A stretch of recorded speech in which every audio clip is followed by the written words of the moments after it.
So if I had to choose one muscle group where people absolutely butcher their training for the most, it would have to be the abs. There are quite a few close contenders here, seconds in line, but with the abs, my God, what is wrong with you people? This video is going to go into the detail of why I genuinely believe that low rep ab training is the key to building thick, blocky, visible abs. I've seen it work for myself, I've seen it work for countless clients, and I've seen not doing this not work for thousands of other people in the gyms I've been to. There are definitely some caveats here that you have to be doing the right movements for your abs for the right amount of reps, but we'll get into all of that later on. Starting off though, we're going to do some quick fire myth busting for your ab training. Your abs, like any other muscle in the body, can grow and be developed from training them, so don't listen to people when they say stupid things like you can't build your abs. Bigger abs will be more visible through thicker layers of body fat, so by building your abs you'll be able to see them more when you are fatter, and then they'll look even better when you are lean, so it's a win-win situation. Abs definitely do not only respond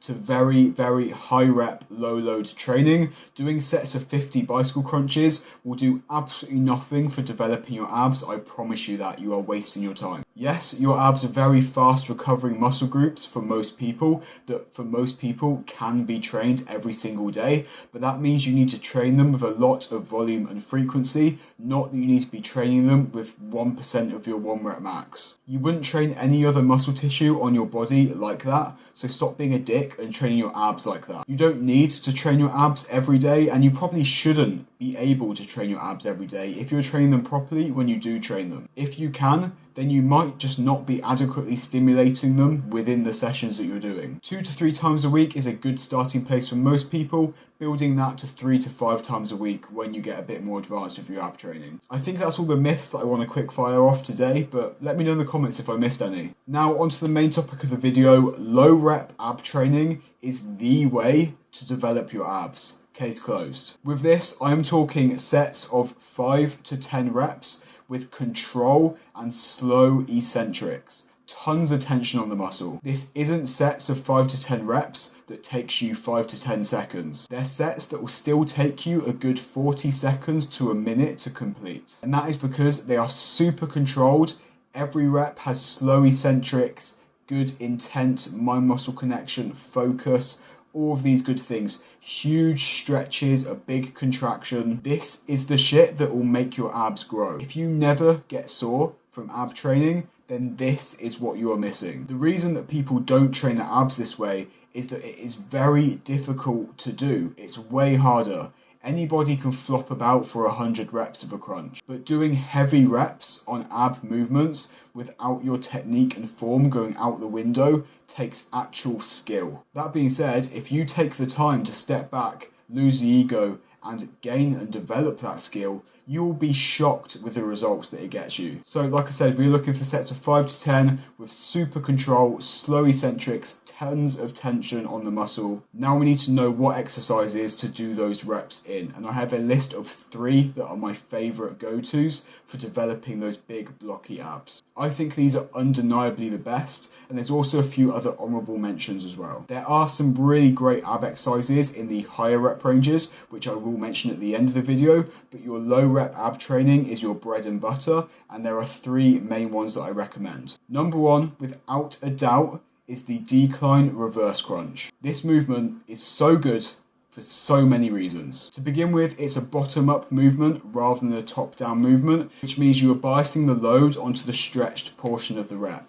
You can think about this a little bit like a Romanian deadlift, but for your abs. This provides an absolute ton of stimulus to your abs, so the stimulus to fatigue ratio on this is just unrivaled in my experience. You can also do it pretty much anywhere. If you have a proper decline ab crunch bench, then you can do it obviously, but you can also do it on a regular incline bench, or you can even just do it on the floor. You can also very easily progress or regress this movement based on your strength levels, which makes it a strong contender for progressive overload. It's honestly just a king of ab exercises in my opinion. So with this, you want to start by doing it completely flat on the floor without the decline until you can do 10 perfect reps. Hips curling all the way off the floor, big contraction at the top, then very slow eccentric lowering every single rep. Once you can do that, you just start increasing the notch of the decline, one notch at a time, only progressing to the next stage of decline when you can do those same 10 perfect reps. Once you're at your full decline that you're capable of achieving, you can then make it even harder by adding weight to your ankles. You can do this through strapping up to a cable machine, you can hold a medicine ball between your feet, or you can put ankle weights on, which is my favourite way of progressively overloading in this situation. My second favourite exercise for heavy loading on the abs is to just flip around and do a decline crunch rather than a reverse crunch. It's essentially the opposite movement, but many of the same benefits apply. You get a huge stretch stimulus to the abs, and you can regress or progress the movement to make it very easy or make it extremely difficult. The downside is that you definitely need a decline bench to be doing this. You can't really set it up on an incline bench as there's nowhere for your feet to go. So in terms of progression, I want you to do the same thing. Start with a very mild decline for your crunches until you can do perfect reps where you're breathing out, coming up, getting a full contraction, and then slowly lowering your torso all the way down until you're flat on the bench, really milking out the eccentric stretch. Pause at the bottom. That is 1 rep. When you can do 10 perfectly like that, you can start progressing to getting steeper and steeper declines. Then you can start adding weight to the movement. But there are places where people go so wrong when adding weight to decline crunches, and that is they are holding it in front of them, even sometimes like this.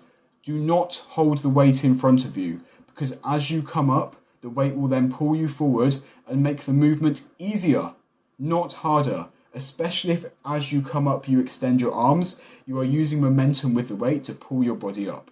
What you want to do instead is place the weight behind your head or on top of your head. I place the weight on top of my head, and this will make the movement so much harder. If you normally hold 15-20 kilos in front of you doing crunches like that, put 2.5 on your head and it will feel harder. I promise you that, you will be shocked. Doing crunches with a 25 kilo plate out in front of you like this is the same thing as that guy that goes on a leg press, puts 10 plates aside and then does 1/8 reps up and down moving an inch. It's achieving nothing. He feels cool, but you look a bit like a dick to everyone else. And then the last exercise I'm going to be recommending to build those thick, blocky, superhero-like abs is the GHR Sit Up. And again, this is one that you need some equipment for that a lot of gyms won't have. But if you can get one or Jimmy rig one, then it is an absolute killer for your abs. I also think it's quite rare to see just because people don't really know about the exercise. I'll put on screen how you can set this up if you don't have a GHR. But if you do have a GHR, then you are absolutely in luck because this is a killer. If people knew about it, they would be doing it because it is brutal. But it can also be progressed or regressed again very nice and easily. Like I said, typically these would be done on a glute ham raise or glute ham developer machine, and I'll have it overlaid on the screen now. But what you can also do is if you don't have one, you can set it up on a bench like I'll have on the screen now, and that is how you can do them without the machine. This movement is essentially a suspended sit-up where you can lean all the way back to get an enormous stretch and really put the load onto your abs rather than it being offloaded onto the floor when you reach that bottom portion. Because you're suspended in midair, basically the entire weight of your torso is put onto your abs right on that stretch position, just like an RDL again, and it absolutely destroys your abs if you do it correctly. And I know what you might be thinking, that looks like it's bad for your back. And to be honest, yes, it does look a little bit like it is bad for your back. But if you're doing it properly, it is not bad for your back at all. It is actually very good for your back. Of course, you can regress this by just doing it body weight and not leaning back as far. And eventually, when you can do 10 reps of coming all the way back, pausing and holding that stretch for a second, and then coming all the way up for a full contraction. Once you've got your 10 reps there, just like with the decline crunches, put a weight over your head, not in front of you, and then you can do the same thing. So if you're looking to build your abs and you haven't tried these 3 movements, then you are absolutely missing out. Some quick honourable mentions as well would be the ab roller. This is a killer. The only reason I don't think it's a top 3 is because it is nearly impossible for most people to do correctly. Like I said, there are also some very good exercises for the abs, but I wouldn't be recommending them in the 5 to 10 rep range. They'd be good for the higher rep ranges, so I want to mention those as well. But when I say high rep, I'm still not talking 40, 50, 60, 100 reps that I literally see some people doing. High rep training for your abs is still only in the 15 to 25 rep range. Keep in mind, we are still not rushing those reps either. So those 15 to 25 reps could literally take you 3 minutes in a set to do, because we are doing every single one that same slow, controlled way. Just because you are doing a lot of reps, it doesn't give you an excuse to rush them out. Those reps should be the same as your 5 to 10 reps. Because the reps can take so long, you definitely don't want to make the bulk of your ab training to be them, and that's why the 5 to 10 sets are also very, very conducive to growing your abs, because you can do more volume that way without being in the gym forever. But like I said, they are the jam to your bread and butter, I guess, if you want to put it that way. But anyway, some of my favorite movements for that 15 to 25 rep range would be cable crunches. Absolutely fantastic when you can do them properly. Actual ab crunch machines, some of them are terrible, some of them are fantastic. If you have a really good one, then they're awesome in the 15 to 20 rep range. Bosu ball crunches, these are awesome. People think they're like a girly ab exercise, but you can put a weight plate on your head and you can really milk out the eccentric stretch on the abs.